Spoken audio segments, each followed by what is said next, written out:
Um dia na história com Carlos Bastos. Mr. Gorbachev, tear down this wall. I have a dream. Aqui, posto de comando do movimento das Forças Armadas. É fazer a conta. Houston, we have a problem. Yes, we can. And now for something completely different.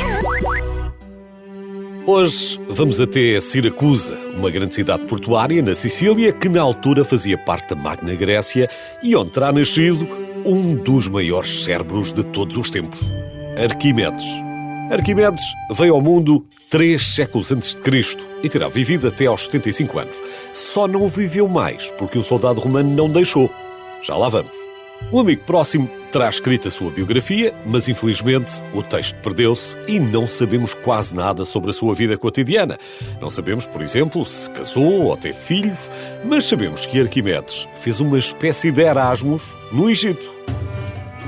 Era no Egito que ficava a lendária Biblioteca de Alexandria e era lá que as grandes mentes se encontravam e estudavam.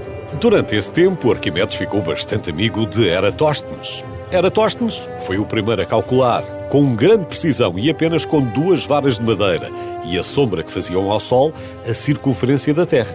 Com a sua mente brilhante e com tantos génios à sua volta, não é de estranhar que Arquimedes tenha contribuído muito para o avanço da humanidade.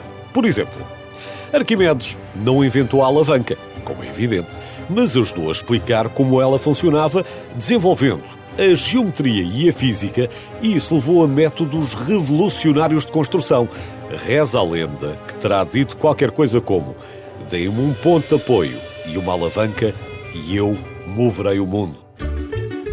Outra lenda é a caricatura de Arquimedes a saltar da banheira e a correr nu pela rua e a gritar Eureka! Já todos vimos inúmeras variações desse momento. O que terá acontecido foi que o rei desafiou Arquimedes a testar a sua coroa, sem danificá-la, para descobrir se era feita só de ouro puro ou se tinha prata misturada. Uma tarefa difícil. A solução terá surgido enquanto tomava banho e viu que existia uma correlação direta entre a água que transbordava da banheira e a massa do seu corpo. Foi aí que alegadamente saiu para a rua a correr. Já agora, o rei estava certo e a coroa tinha mesmo prata misturada. O princípio de Arquimedes foi talvez a sua maior façanha, mas ele também criou o parafuso com o seu nome, que permite levar água para sítios mais elevados. Hoje está muito mais aperfeiçoado, mas continua a ser usado. E também se aproximou muito do valor de π. No fundo, estava tão à frente para o seu tempo que a primeira pessoa que compreendeu realmente o seu trabalho foi, imagine, Isaac Newton, que só viria a nascer 18 séculos depois.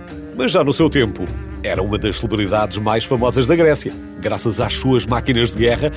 Umas funcionavam, outras só em teoria. A garra de Arquimedes, usada para defender Siracusa dos romanos, uma espécie de guindaste que virava aos navios, o canhão a vapor e o raio da morte, que era um conjunto de espelhos que concentravam a luz do sol e supostamente incendiavam navios. O comandante romano não ficou obviamente feliz com as suas baixas, mas tinha consciência da genialidade de Arquimedes e então ordenou que o capturassem sem lhe fazer mal. Um soldado romano foi buscá-lo, mas Arquimedes recusou sair, dizendo que precisava de terminar uma fórmula, agora não tinha tempo. E o soldado ficou irritado e trespassou com a sua espada. Outra versão diz que Arquimedes trabalhava muitas horas e não tinha tempo para a sua higiene pessoal e que acabou por ser morto por um soldado que não conseguiu reconhecê-lo, o que não deixaria de ser-se irónico, tendo em conta que associamos sempre Arquimedes a uma banheira. Enfim, Arquimedes é uma personalidade maior da história da humanidade, é provavelmente o maior matemático da antiguidade e um dos maiores físicos de todos os tempos, que terá escrito mais de 20 livros sobre diferentes temas. Infelizmente, perderam-se muitos textos e só temos conhecimento de 7 dos seus tratados através de referências feitas por outros autores.